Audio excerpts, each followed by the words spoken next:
Estaba sentada en esa silla de plástico verde que ya conocía demasiado bien cuando sonó mi teléfono.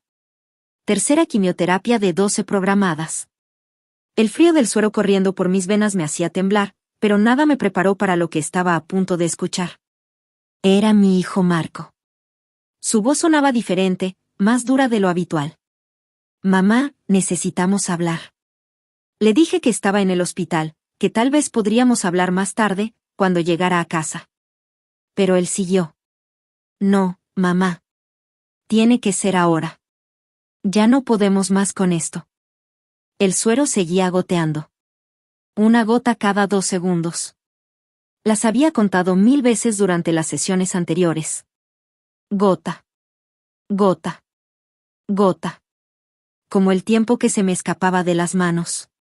¿Con qué, Marco? ¿De qué estás hablando?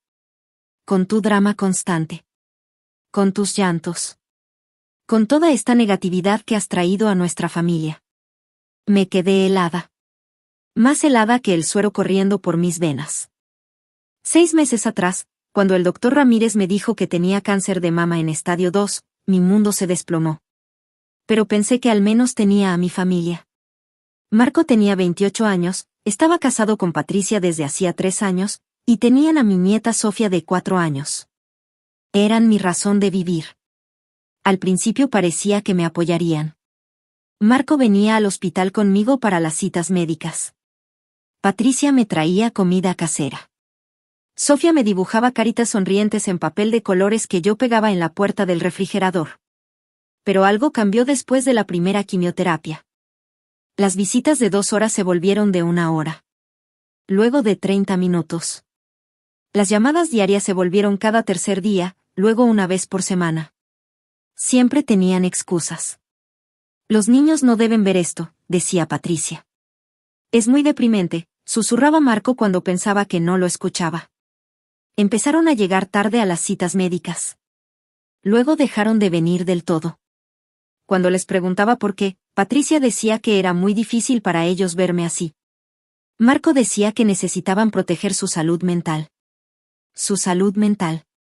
Como si yo hubiera elegido tener cáncer. Como si fuera contagioso.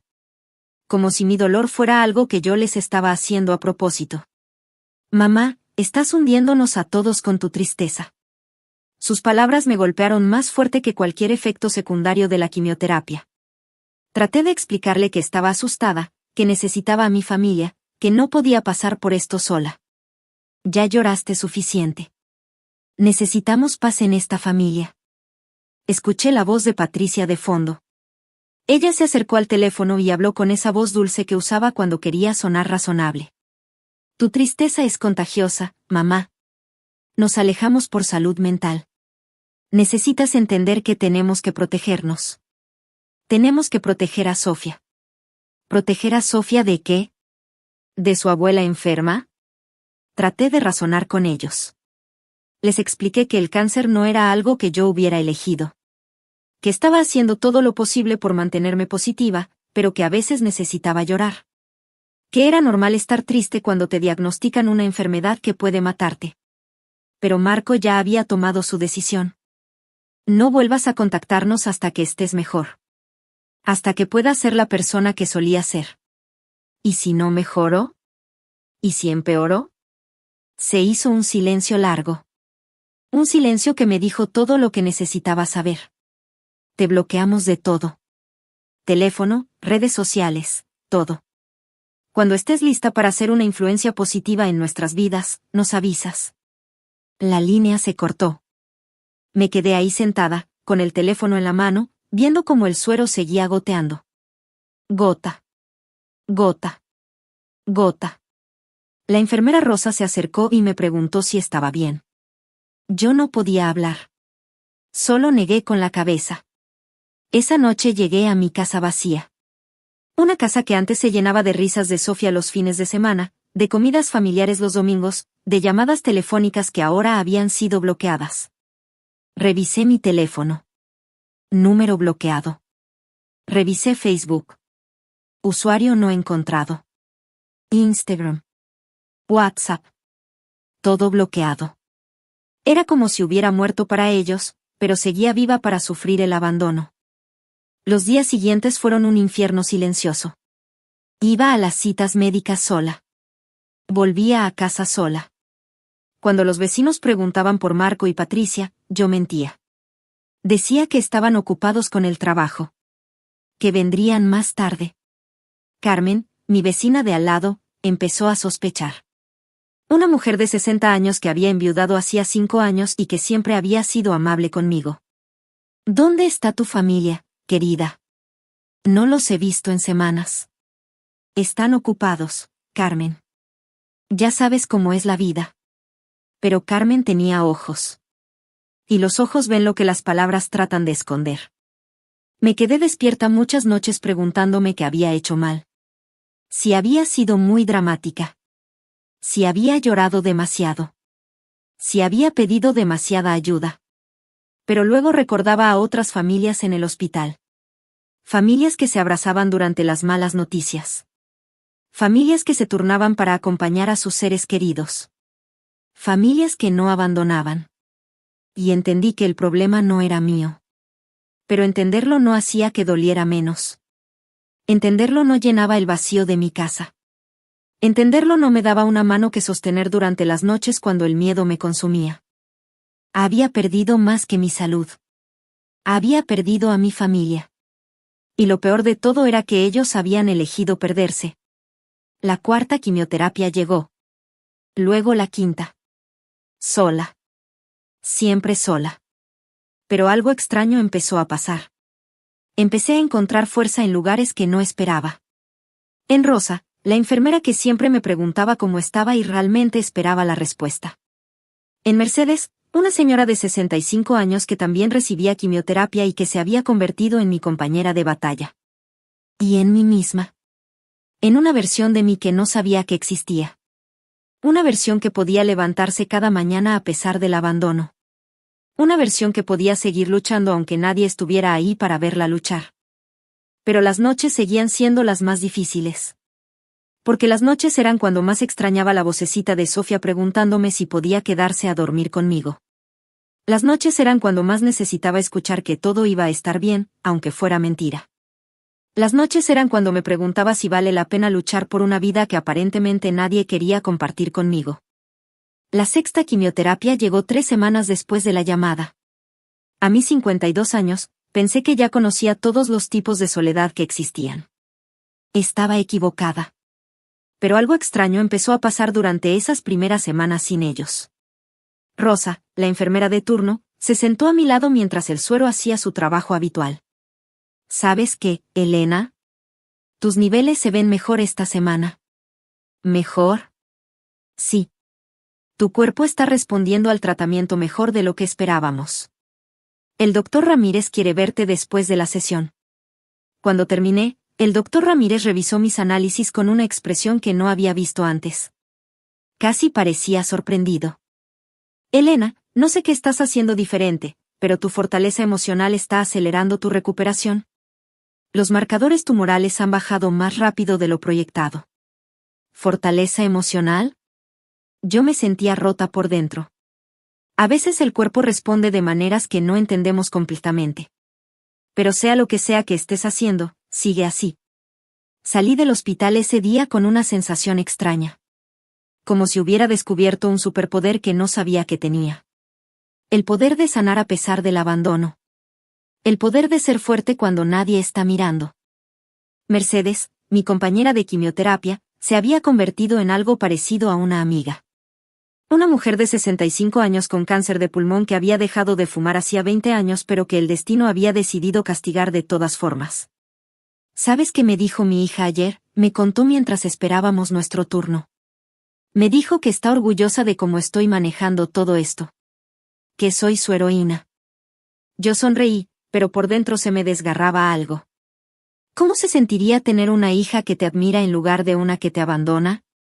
La 4ª semana después del abandono, Carmen tocó a mi puerta. Llevaba un recipiente de cristal con lo que parecía sopa de pollo. Elena, querida, necesitamos hablar. La invité a pasar. Carmen tenía esa manera directa de hablar que tienen las mujeres que han vivido suficiente para no andarse con rodeos. Tu hijo vino la semana pasada. ¿Marco estuvo aquí? Sí. Pero no tocó tu puerta. Se quedó parado en la acera, mirando tu casa. Luego se acercó a mí y me preguntó si sabía algo sobre tu testamento. Se me cayó el alma a los pies. Le dije que no era asunto mío y que debería preguntarte a ti directamente. Pero se fue sin decir nada más. Carmen me puso una mano en el hombro. Querida, he visto muchas cosas en mis 60 años. Y lo que vi en los ojos de tu hijo no era preocupación por ti. Era preocupación por lo que puedas dejarle. Esa noche no pude dormir. No porque tuviera miedo al cáncer, sino porque finalmente entendí las verdaderas motivaciones detrás del abandono. No era mi tristeza lo que los molestaba. Era la posibilidad de que esa tristeza durara tanto que no quedara nada que heredar. La 7ª semana tomé una decisión que cambiaría todo. Hice una cita con mi abogado, el señor Morales. Un hombre de 70 años que había manejado los asuntos legales de mi familia durante 15 años. Elena, me da mucho gusto verte. ¿Cómo te sientes? Mejor de lo que esperaba, señor Morales. Pero necesito hacer algunos cambios en mi testamento. Le expliqué la situación. Todo. El abandono. La llamada. La sospecha sobre las verdaderas motivaciones de Marco. El señor Morales escuchó sin interrumpir, tomando notas ocasionalmente. Entiendo, Elena. ¿Qué cambios quieres hacer? Quiero que todo vaya a una fundación de apoyo para pacientes de cáncer.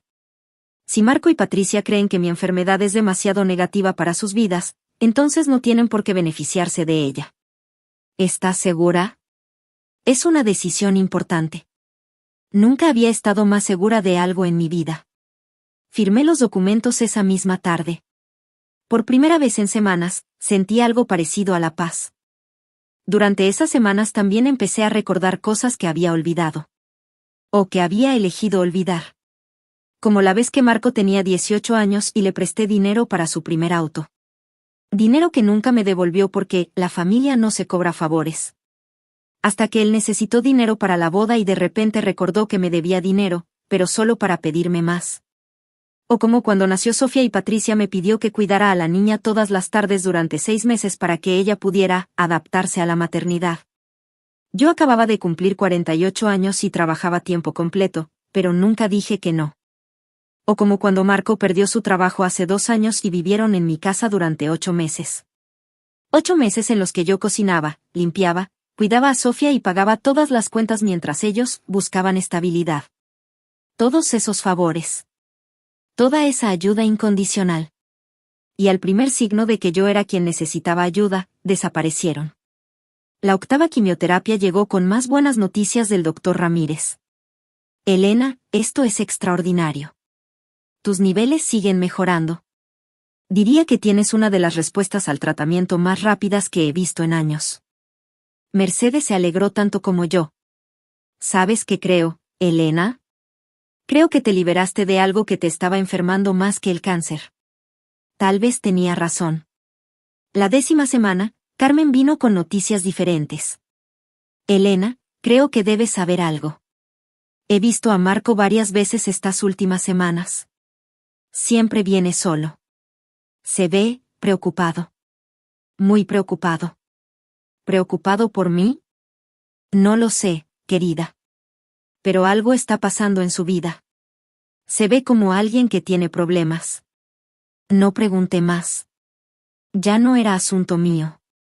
La 11ª semana fue cuando todo empezó a cambiar. Mercedes no vino a su cita habitual. Rosa me explicó que había tenido complicaciones y estaba hospitalizada.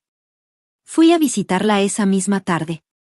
La encontré conectada a varias máquinas, pero con esa sonrisa que la caracterizaba. Elena, qué bueno que viniste. ¿Cómo te sientes? Como una mujer de 65 años que ha fumado durante 40 años. Pero feliz de verte. Pasamos la tarde hablando.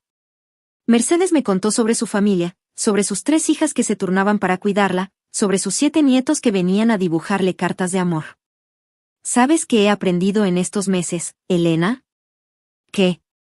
Que la familia no es solo la gente que comparte tu sangre. Es la gente que comparte tu lucha. Esa noche, mientras manejaba de regreso a casa, entendí que Mercedes tenía razón. Rosa se había convertido en familia. Carmen se había convertido en familia. Mercedes se había convertido en familia. Y mi sangre, mi propia carne, me había abandonado en el momento más difícil de mi vida. La 12ª semana llegó con una sensación de cierre. Era mi última quimioterapia antes de un descanso de un mes para evaluar mi progreso. El doctor Ramírez estaba emocionado con mis resultados. Elena, en 30 años de carrera, pocas veces he visto una respuesta tan positiva al tratamiento. Eres un ejemplo de cómo la actitud mental puede influir en la recuperación física. Salí del hospital ese día sintiéndome como una persona completamente diferente. No solo físicamente, aunque había recuperado peso y energía, sino emocionalmente. Era como si hubiera encontrado una versión de mí misma que no sabía que existía. Una versión que no necesitaba la aprobación de nadie para ser valiosa. Una versión que podía enfrentar la muerte y seguir encontrando razones para vivir. Una versión que había aprendido la diferencia entre soledad y independencia. Esa tarde, Carmen vino con el último chisme del vecindario. Elena, tu hijo ha venido 3 veces esta semana. Se queda parado frente a tu casa como si quisiera tocar la puerta, pero nunca lo hace. Ayer lo vi llorar. ¿Llorar? Sí, querida. Se veía como alguien que se ha dado cuenta de que cometió un error terrible. Carmen hizo una pausa. Creo que algo malo está pasando en su vida. Algo muy malo. Esa noche, mientras me preparaba para dormir, me pregunté qué podría estar pasando en la vida de Marco que lo tenía tan alterado. Pero inmediatamente detuve esos pensamientos. Ya no era mi problema. Ellos habían elegido excluirme de sus vidas. Sus problemas ya no eran míos. Pero había una pregunta que no podía dejar de hacerme: ¿qué haría si Marco tocara mi puerta pidiendo ayuda? 3 meses antes, la respuesta habría sido obvia. Habría corrido a ayudarlo sin pensarlo 2 veces. Ahora, después de todo lo que había pasado, después de toda la fuerza que había encontrado en mí misma, la respuesta ya no era tan clara. Y eso, de alguna manera extraña, me hizo sentir poderosa. Por primera vez en mi vida, tenía el poder de elegir. El poder de decir no. El poder de protegerme a mí misma. Sea lo que sea que le estuviera pasando a Marco, él tendría que enfrentarlo como yo había enfrentado el cáncer. Solo. 3 meses exactos después de que Marco me colgara el teléfono durante mi tercera quimioterapia, mi teléfono volvió a sonar. Era un martes por la tarde. Yo estaba en el jardín plantando tomates. Una actividad que había retomado después de años sin hacerlo. El doctor Ramírez me había dado luz verde para volver a mis actividades normales. Mis análisis estaban tan bien que parecía mentira que hubiera tenido cáncer. El número no estaba registrado, pero lo reconocí inmediatamente. ¿Mamá? La voz de Marco sonaba quebrada. Como si hubiera estado llorando durante horas. Marco. Mamá, necesito hablar contigo. Por favor, no me cuelgues. Había algo en su voz que nunca había escuchado antes. Desesperación pura. Terror. Te escucho. Es Sofía, mamá. Sofía está enferma. Se me detuvo el corazón. Mi nieta. Mi pequeña Sofía de 4 años que me dibujaba caritas sonrientes y me llamaba abuela mágica porque siempre tenía dulces escondidos en los bolsillos. ¿Qué tiene? Leucemia linfoblástica aguda. Los doctores dicen que es tratable, que tiene buenas posibilidades, pero necesita quimioterapia inmediatamente. El tratamiento va a durar 2 años. La ironía me golpeó como un puño en el estómago. Mi nieta iba a pasar por lo mismo que yo había pasado. Pero ella tendría el apoyo de su familia. O eso pensaba. Patricia está histérica. No puede manejar esto. Se la pasa llorando y Sofía se asusta cuando la ve así. Yo no sé qué hacer, mamá. ¿Y dónde está tu esposa ahora? En casa de su madre. Dice que no puede ver a Sofía así. Que es demasiado para ella. Cerré los ojos. Patricia había huido de su propia hija enferma, igual que ellos habían huido de mí. Marco, ¿por qué me estás llamando? Porque necesitamos tu ayuda. Necesitamos que cuides a Sofía mientras trabajamos para pagar el tratamiento. Los seguros no cubren todo y... ¿Los seguros no cubren todo? No, mamá. Es muy caro. Tengo que trabajar tiempo extra, dobles turnos. Patricia también cuando pueda volver. Entendí inmediatamente lo que estaba pasando. Patricia había abandonado a su propia hija enferma, dejando a Marco solo para trabajar y cuidar a Sofía al mismo tiempo. Exactamente lo que ellos me habían hecho a mí. Mamá, sé que no tenemos derecho a pedirte nada después de lo que pasó. Pero es Sofía. Es tu nieta. Sí, Marco. Es mi nieta. La nieta que no he visto en 3 meses porque ustedes decidieron que mi tristeza era contagiosa. Mamá, por favor. La línea se quedó en silencio. Yo podía escuchar a Marco respirar entrecortadamente, tratando de no llorar. ¿Dónde está Sofía ahora? Conmigo. En el hospital. Está asustada y pregunta por ti. Pregunta por qué no has venido a verla. Esas palabras me destrozaron y me dieron poder al mismo tiempo. Mi nieta me había extrañado. Mi nieta había preguntado por mí mientras sus padres me mantenían bloqueada de sus vidas. Marco, necesito pensar. Mamá, no tenemos tiempo. El tratamiento tiene que empezar esta semana. Lo sé. Voy para allá. ¿En serio? Pero Marco, necesitas entender algo antes de que llegue. Esto va a ser bajo mis términos. Colgué el teléfono y me quedé parada en mi jardín durante varios minutos. Mis manos temblaban, pero no de miedo. De una extraña mezcla de dolor, amor y algo que nunca había sentido antes, poder real. Por primera vez en mi vida con Marco, yo tenía todo el control de la situación. Manejé hasta el hospital recordando cada detalle de los últimos 3 meses. Cada quimioterapia sola. Cada noche de miedo sin nadie que me consolara. Cada momento en que había extrañado a mi familia y ellos habían elegido mantenerse alejados. Pero también recordé a Sofía. Su risa cristalina. La manera en que se acurrucaba conmigo durante las películas. Como me decía que era su abuela favorita, aunque fuera la única que tenía. Sofía no tenía culpa de las decisiones de sus padres. Y yo no iba a castigar a una niña de 4 años por la crueldad de sus padres. Pero tampoco iba a dejar que Marco y Patricia salieran ilesos de esto. Encontré a Marco en la sala de espera del área de oncología pediátrica. El mismo hospital donde yo había recibido mi tratamiento. Las mismas sillas incómodas. Los mismos olores antisépticos. La misma sensación de que el mundo se había detenido. Pero Marco se veía diferente. Tenía ojeras profundas, había perdido peso, y cuando me vio caminar hacia él, su expresión fue de shock absoluto. Mamá. Marco. Yo también me veía diferente.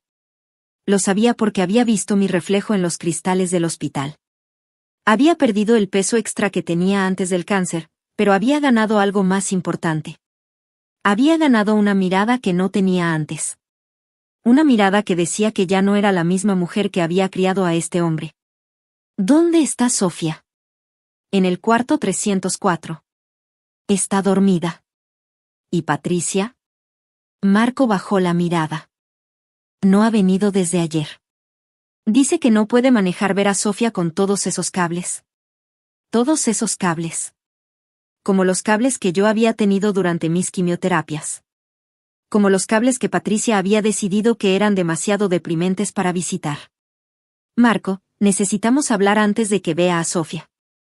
Nos sentamos en esas sillas que conocía tan bien. Marco esperó a que yo hablara primero, pero yo tomé mi tiempo. Quería que sintiera la incomodidad. Quería que recordara la última conversación que habíamos tenido. Finalmente hablé, con una voz que sonaba más tranquila de lo que me sentía por dentro. Sofía tiene 4 años.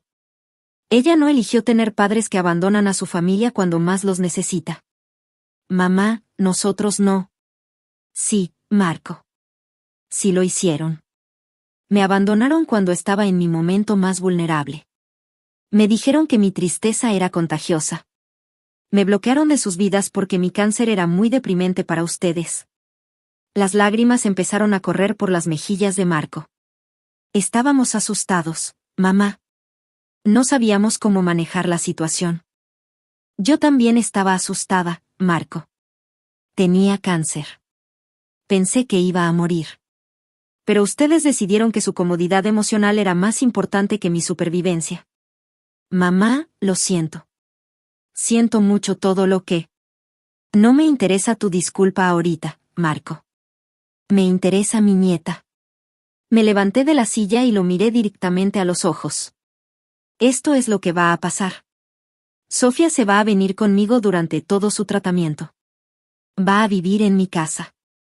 ¿Qué? Ustedes pueden visitarla 2 veces por semana.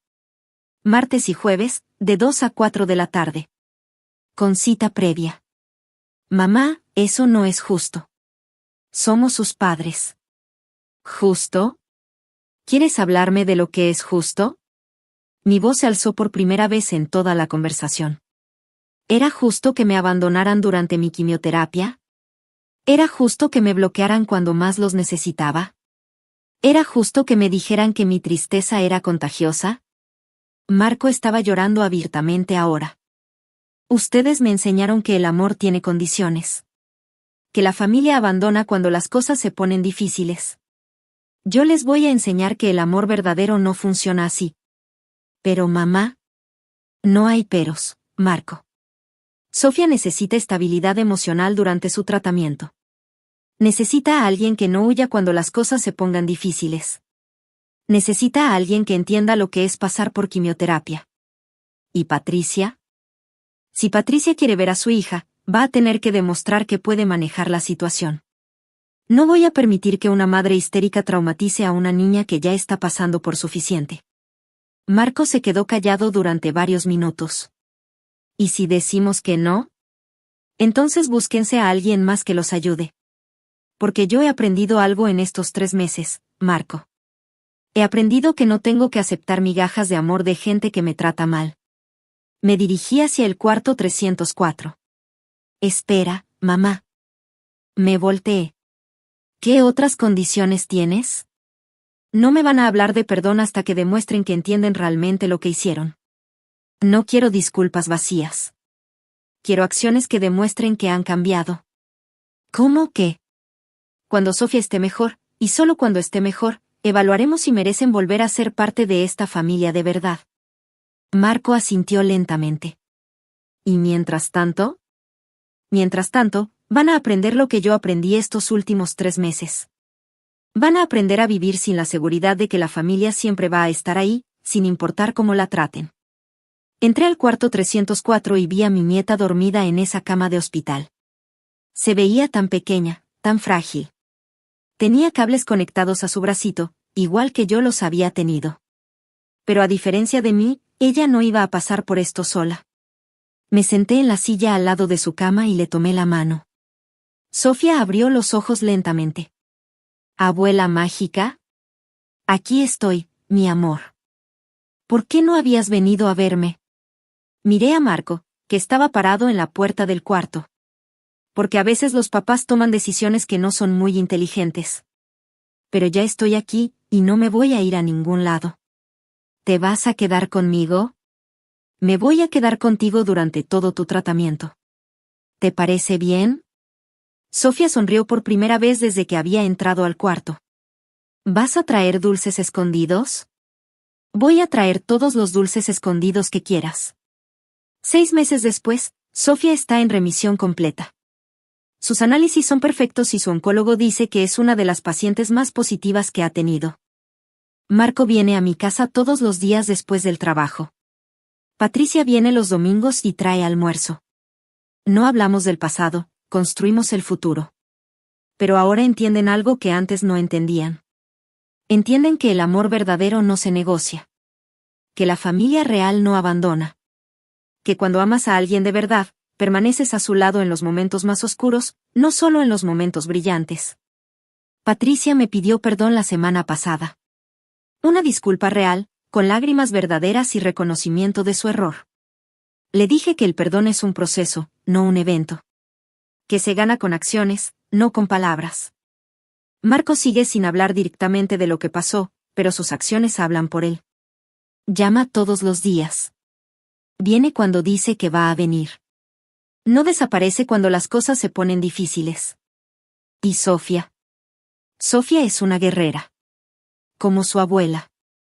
Anoche me dijo algo que me llegó al corazón. Abuela mágica, ¿sabes qué aprendí en el hospital? ¿Qué aprendiste, mi amor? Que cuando alguien está enfermo, no lo abandonas. Te quedas y los ayudas a sentirse mejor. Le di un beso en la frente. Exactamente, mi amor. Exactamente. A veces las lecciones más importantes de la vida vienen disfrazadas de las experiencias más dolorosas. Mi cáncer me enseñó que soy más fuerte de lo que pensaba. El abandono de Marco me enseñó que merezco mejor trato. Y la enfermedad de Sofía nos enseñó a todos lo que significa realmente el amor incondicional. No todos los finales son felices. Pero algunos finales son justos. Y a veces, eso es suficiente. Porque al final del día, la familia no es la gente que comparte tu sangre. Es la gente que comparte tu lucha y se queda a tu lado cuando más los necesitas. Y por primera vez en mucho tiempo, finalmente tengo una familia que entiende eso.